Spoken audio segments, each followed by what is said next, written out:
Hola, bienvenidos. Ahora hablaremos sobre las superficies de revolución. Estas ocurren cuando una curva generatriz gira alrededor de uno de los ejes coordenados. Por ejemplo, en este caso está girando alrededor del eje Y. Su forma de escribir es el binomio de circularidad se pone igual a la curva generatriz elevada al cuadrado, muy importante. ¿Qué binomio de circularidad y cómo expresar la curva generatriz? Eso se decide en base a este cuadro y en base al eje de revolución. Por ejemplo, la superficie que está mostrada aquí está girando alrededor del eje Y. Por ende, el binomio de circularidad que se debe usar es este y la curva generatriz debe ser expresada como una función de Y. De hecho, aquí abajo está. Esta es la ecuación de la curva generatriz. Nótese que aunque sea un poco difícil, pero se debe expresar en función de Y, así como una raíz, etc.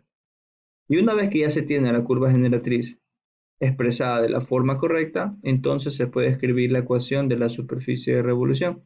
Aquí arriba, nótese, binomio de circularidad igual a la ecuación de la curva generatriz y elevada al cuadrado. Y esa es la ecuación de la superficie de revolución. ¿Sí? Veamos el siguiente ejemplo. Nos piden ahora que, dada una curva generatriz, que de hecho es claro notar que esto es una circunferencia, nos piden que la giremos alrededor del eje Y. Bueno, como ya sabemos, este giro alrededor del eje Y implica que usemos este binomio de circularidad. X cuadrado más Z cuadrado. Y la curva generatriz se debe expresar como una función de Y.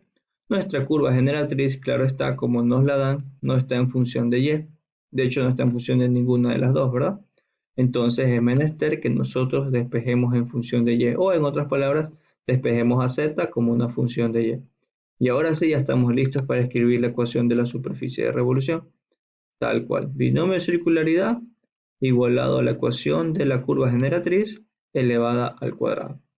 Y listo, esta es la respuesta, esta es la ecuación de la superficie de revolución.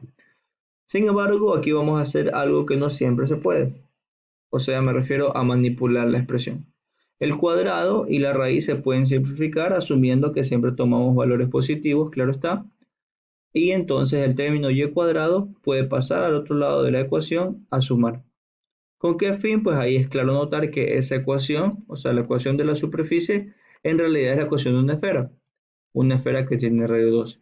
Y eso tiene mucho sentido ahora que lo vemos. ¿Por qué? Porque nuestra curva generatriz era una circunferencia. Cuando expresamos como función de y nos quedó una semicircunferencia. Y si a una semicircunferencia la hacemos rotar alrededor del eje y, pues es bastante entendible que lo que queda es la superficie de una esfera. Muchas gracias.